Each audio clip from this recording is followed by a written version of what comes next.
samo nekaj ur je od tega, kar si zmagala na talentih, a ne? Si uspela sploh kaj odpočiti? Ne, dejansko ne. Spala sem 2 ure, pa tudi še vedno nisem vsega premislila, še vedno nisem vsega dojela. Še vedno premlevaš, kaj se je zgodilo?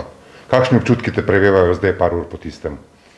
Dejansko ne vem, sploh ne vem, kaj se dogaja v moji lastni glavi, samo vse misli grejo levo, desno. Kakšen je bil sprejem, ne vem, doma, kjerkoli, ko si prišla domov? Kaj si naredila? Kakšen je bil? Ko sem prišla domov, so vsi spali, tako da sem samo spakirala stvari, pa šla tudi jaz spat, ne. Nihče te ni... Ne, to sem tudi pričakovala, da bo vsi spali, ker so imeli tudi šolo danes, tako da, ja. V šoli torej še nisi bila, še to čakaš, si dobila kakšne odzive, ne vem, kup SMS-ov?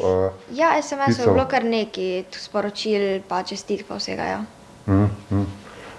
In zdaj se navajaš tudi na ta medijski svet, ne, nekako. Zdaj te bomo nekaj časa novinarji kar precej obletavali, se mi zdi, ne? Ja, en teden bomo že preživela, pol bo pa tako šlo mimo. Si zdaj v tem času, ne vem, kakorkoli, verjetno tudi že prej premišljevala o tem, kaj bi zdaj s to nagrado, ki ni tako zelo majhna, naredila? Razmišljala sem, da bi mogoče si kupila kako stvar za gimnastiko, drugače pa res ne vem, kaj bi. Boš še videla? Ja, bom videla sproti.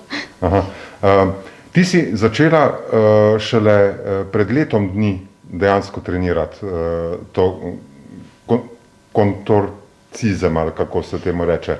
Ja, približno. Približno. Kako ti je uspelo v tako kratkem času to narediti? Koliko si porabila, ne vem, za treninge?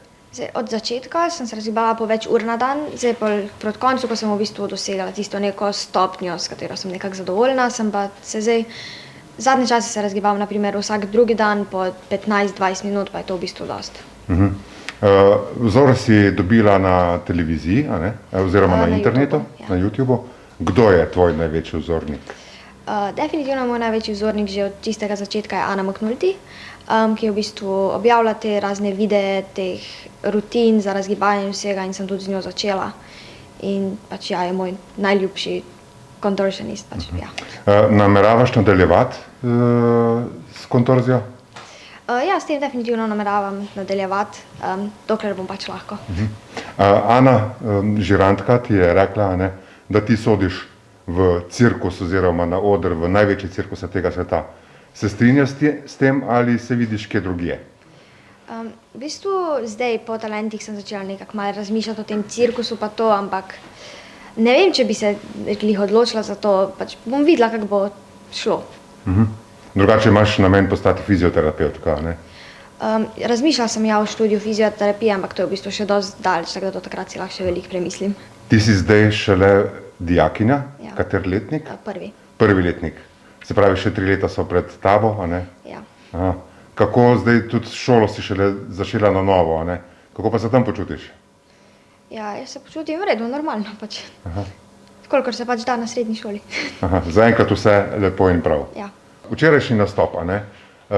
Kaj si razmišljala tik pred nastopom, ko si bila v tisti škatli, a ne? Kako dolgo si bila tam? V škatli sem bila po moje 1 minuto vse skupaj. V bistvu po glavi mi je šlo vse, a bo to vse delala, bom lahko prišla ven, bom speljala vse tako, kot treba. Pač v bistvu sam skoncentrirala sem se na to, da v bistvu moram čim bolj uživati, pa pač sam dati vse od sebe, pa je to.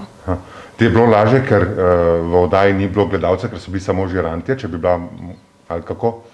V bistvu meni je nekako enako, če so gledalci ali pa ne, ker v bistvu tudi med svojim nastopom nekako nimam stika z gledalci, tako s pogledi ali pa karkoli.